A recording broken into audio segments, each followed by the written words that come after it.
to one of the bedrooms over here and check it out. Brad also went through. Where's the wall? When we view homes with you as a home buyer, I think that we definitely view homes differently. We've gone through, gathered a bunch of examples of how we look at homes a little bit differently than the average person. Some people might say it's a bit of a negative Nancy situation where we're pointing out the bad things about a home, but let's be honest, you can find the great things, the flooring you like, the granite countertops, the beautiful renovations. You can find those things. What I'm looking for is maybe potentially things that you haven't noticed or a little more hidden for you. So we're gonna take a bit of a tour, show you some homes and show you some things that we found that are a little bit out of the ordinary that we look for when we're looking at homes to help you make the right decision. Obviously, this kitchen is ugly. So when we look at homes, here's why I look at them differently. Everyone looks here and says, this is original, this is ugly, this has to go. What I see is this wallpaper. So obviously no one likes wallpaper in a kitchen, but this wallpaper is all over the house, has been here for years and years, and is actually in very good shape in most of the house. But here in the kitchen, it's peeling and browning. And you kind of look around and go, I wonder why that is, in just the kitchen. And when you look over here, there is no vent for the stove. So this is why I look at homes differently. This looks like it's a pretend little vent, but truly, it's going nowhere. It's not venting out. All the cooking smells and heat and everything are coming right back into the kitchen, and that's what's peeling the wallpaper here. So obviously someone's gonna redo this kitchen, but they also need to make sure they put this in and vent it out properly. So everyone's home definitely has issues that you have to look for. When you're looking at homes, look up. It's definitely really important. I know what's happened in this home because I happen to be in my own home, but this is here in the kitchen. It's really important to know what is above the space you are looking at if there is an issue. So if you go up here and take a look at the ceiling in the kitchen, there is clearly damage to the drywall. In this case, I know exactly what happened, but if I didn't know what happened, I would think either some kind of bathroom leak, water leak, maybe from the roof coming down. In this particular case, our laundry room is above this space, and a week after we moved our laundry in, it completely leaked into our brand new kitchen that we renovated at the time. So I know that's what's happened here, but if this is another home that I'm showing to a client, we're looking for these kind of examples to wonder what it is, to question it, and to go ahead and see if they fixed the problem that caused the water damage in the first place. In this case, we have fixed the problem, but we haven't fixed the ceiling. So you have to ask those questions of sellers to know what's happening in a house. A lot of what I look for is also something that should be fixed in the future. So here's a good one. This is a galvanized pipe. So this pipe needs to be replaced. This is no longer that ABS you're seeing in new homes. This is an older style of pipe. Yes, it is still functional. Yes, someone's painted an ugly green, but it's not because it's been painted that it's dangerous. It's because it is galvanized, it can leak and cause problems into the ground, into your house, a stinky, stinky mess. So this is something that you should budget to replace, and I look at those things when we go through a house so you know what you're getting yourself into. I also look for things to be a little bit out of place. So this beam is a really good indicator, and this one here, if you notice, it's kind of been cut out across. It's right across the front of the house. So it's not like it's in the middle where you might expect to have some kind of beam. Obviously some kind of sagging has happened here throughout the years, and they have needed to put this in and this extra beam here. Either they did extra roof work or they put in a heavier kitchen or whatever they've done above, it needed to have this extra structure added, and you always have to wonder why, what happened, and was it done properly. So I know what you're thinking. What a great little room. Wouldn't it be great to like seclude something off in here? And in older houses, sometimes you'll see through here, this is our furnace. Now most people think, yeah, this is great. Put the furnace out in a corner somewhere. It's out of sight, out of mind. You can't hear it. You don't need to worry about it. Your furnace needs to breathe. Just like you want to have as much space as you can possibly give it. You want to have exposed area so that furnace can take in air and help it to breathe better. Otherwise, you're locking it in a dusty corner. It's not going to breathe well. It's going to put that dust in throughout the house, and then guess what? You're breathing it. Okay, so when I look at homes, I'm also looking for possibly renovations gone wrong or ill thought out. This is a really good example. So this particular heat vent is completely under this cabinet. Anything in this cabinet is going to be warm. It's going to possibly melt. So So if you're keeping food in there, don't put your cookies in there, don't put your chocolate or your candy in there, it's gonna get wrecked. If you're keeping anything else in there, like appliances, that's fine, but know that you are truly wasting a lot of heat that could be coming into this room, and now it's going into this cupboard and being totally trapped in here. So this is a strange renovation and something I'm gonna look for. And now that I've seen that this house has some weird renovations done to it, I'm on the lookout for others as well. Okay, I'm just gonna step into one of the bedrooms over here and check it out. Brad also went through, where's the wall? This is seemingly 2 different bedroom doors, but this home was built without the wall here. So notice how large this wall is, how wide. This would have been where the 2 closets went for these 2 bedrooms.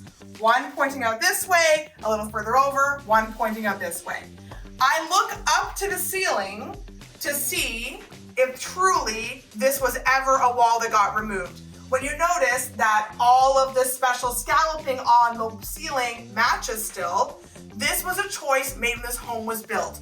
So this home actually never had a extra room in here. It was designed that way but never used. Also on the ceiling you may have noticed that there is some bubbling and some water damage. I always look up when I look at homes. That big pop up there is probably what was a bubble in the paint or a bubble in the plaster, and someone went, hey, what's this? Poked it, and then took all the plaster off with it. You need to look up when you're looking at homes as well. I always do, to check for water damage. There's nothing above this. This is a bungalow. So this is clearly some kind of roof leak that has happened throughout time. Whether or not the roof has been fixed since then, I don't know, but it's something I would investigate more for a buyer.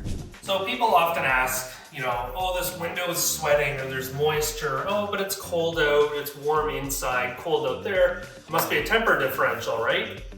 No, this is the sign of a window starting to fail. You'll see these a lot, especially in the corners, because that's where your seal is gonna break. You're gonna have your gas leaking out that's in between the panes. It's just a bad situation.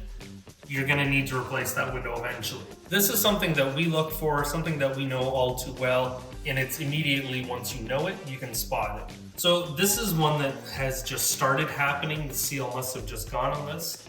But come with me, and we're gonna look at another one that has been failed for quite some time, what we're looking for, what causes that, and what the options are. What's happening with the windows? We saw when they're first starting. Now we're gonna see a window that's the seal is gone for a long time. So just like in the other case, the seal has gone on this. Windows have, between your 2 panes of glass, you have gas in between them. When that seal fades, usually around the edges of the windows, you lose that gas, air can get in, and it causes this moisture, this cloudiness. Doesn't mean that the window is gonna fail or immediately needs to be replaced, but this is something you need to be looking at. Usually you see these in windows that have either developed crack or they've reached the end of their usable life, which is usually about 20 years, 25 years or so. So you can really see it here. You've got, your moisture pocket there, they're cloudy. You can't really clean that off. You just have to replace the window. So again, this is something that we look for. You might think, oh, it's winter time, it's the temperature and everything like that. No, this is actually a failed window that will need to be replaced now. Home buyers when looking at homes often wonder questions about why is it like that? Who would do that design choice? This is a big one, right? So this is something right next to the toilet. Obviously it's really gross tile, but this is to leave headroom for the stairs that are on the other side of this wall. So when buyers are wondering what's happening, I can explain this to them. This is what this is. Also in this bathroom, there is no fan, not code at the time, and you notice there's only tile, really only a couple feet up here. It's not all the way like you would see nowadays in a bathroom. So this means that you shouldn't be having a super hot or super long shower in this bathroom because this drywall is so close and it's starting a little bit here, but obviously whoever lived here took really good care of it, but it can start to bubble and peel the paint and ruin the drywall and then cause mold. So these are things that I look for when looking at houses to tell someone how to care for their home until they can redo something. Maybe doing this bathroom right away is not in the budget, but you can still use it. It's still clean. Just be extra cautious here with how long and how hot your showers are. When people see a basement like this, they're sometimes inclined to run screaming, but in all honesty, I don't hate it. What I like about a stripped down empty basement is that you can actually see what's going on here. You can see every wall, you can see if there's been water damage, you can see if there's been critters, you can see all of those things. Clearly there was a wall here at some point and they've gone ahead and removed it. Now, when I see a basement that's been completely stripped like this that maybe used to be a room, either it was super ugly, I've had people, Carol would say, there's been a suicide in the basement, but they've torn it apart because of, whatever had happened in the home. They tore the whole basement apart. I've also had terrible, terrible water damage. So maybe you had a water pipe break, maybe you had a hot water heater go, maybe you're on vacation, you come back and your basement's under a couple inches of water. It's ruined all the walls, it's wicked up, it's done all those things. This way, the work has been done. Someone's done the demolition, which is sometimes half of the work, and then you can see exactly what's here, what you're working with, and start with a fresh slate.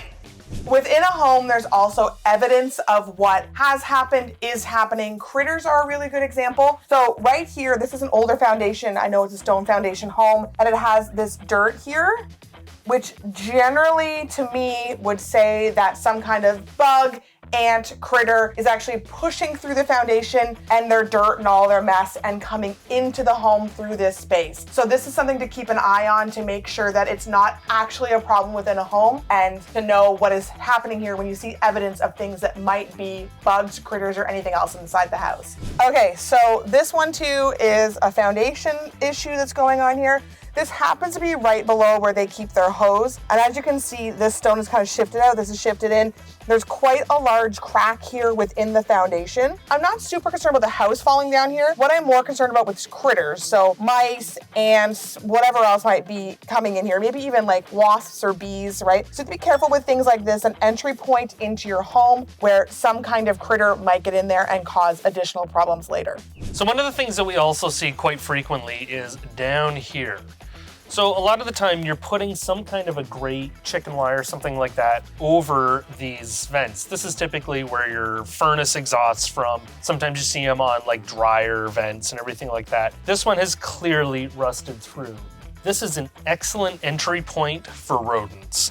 So you're gonna wanna keep an eye on this. What are they gonna do? Crawl into the furnace? Well, yes, and then you could have some major problems. So you're gonna wanna go and periodically just check. Clearly this one needs to be replaced. This one is DIY. You can do these yourself easily. Just make sure it's something that's gonna be able to stand up to exhaust coming out, moisture, that kind of thing. Otherwise, this could be a great way for rodents to get into your furnace looking for something warm, and then you got a furnace repair to do.